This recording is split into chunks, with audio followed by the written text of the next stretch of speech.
So Joe, we've got this meeting next week with this CIO, and the purpose of the meeting is on the basis that he's been told that virtualising their estate is going to deliver some benefits in terms of agility and cost.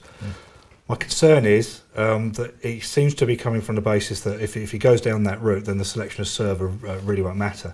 So probably need to think about what we're going to go back to him with. I can understand him making that observation, that as he abstracts his applications onto a hypervisor, he's removing those applications away from the physical aspect of this server infrastructure. And historically, you know, if he was running 100 servers and he had a failure of 1%, of one, it would give you a 1% failure, should I say. But as you move forward and consolidate down, there's two things that actually happen. One, you increase, you don't address through server consolidation, virtualization, the complexity of the network and the storage layer and the number of applications.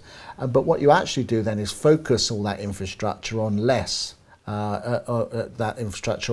physical product.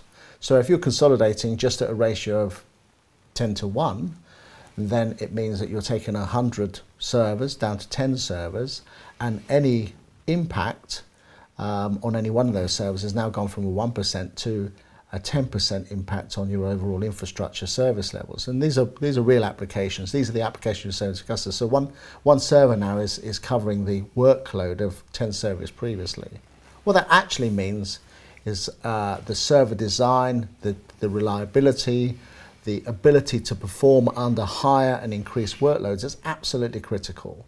So there's more dependency now on the building blocks and the selection and choice of infrastructure to support a consolidated and virtual infrastructure than there was ever before. But you talked there about reliability and performance, okay? So, I get the point that if I go from 1 to 1 to 10 to 1, then I've got a 10 times dependency on the underlying architecture. Yes.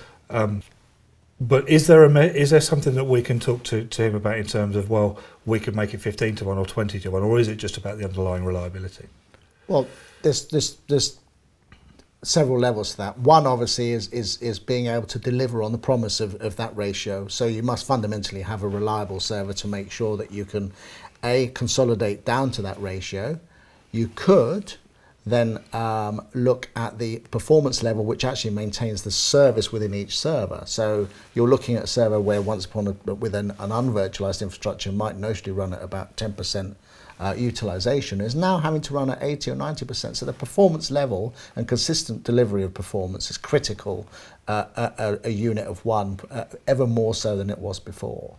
And then there's the other discussion about then the efficiency to do those two jobs, A, to be reliable, B, to deliver the performance, expected performance outcome to support the original metrics from a physical to a virtual environment. And that efficiency means power, it means the cooling aspect. So notionally our server range is designed to consume less power, up to 20% on average, less power against the general industry standard server metrics on the market today. That gives you a notional increase of server count or an increase in the capability to sustain performance levels and possibly a higher density of virtual machine architecture.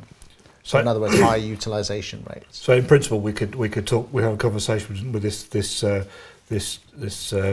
CIO and talk to him about, given that you have all these challenges coming around moving from physical to virtual estate, what Primary will do is actually help you deliver this virtualization project, maybe actually add some more value in there in terms of reduced footprint, because these machines have actually been designed to be virtualized rather than just have general purpose workloads on them. So Primary was designed from the ground up as a virtual infrastructure platform, and the three key areas of reliability, performance and efficiency that dovetail into supporting virtual infrastructure were the design implementation requirements for Primary.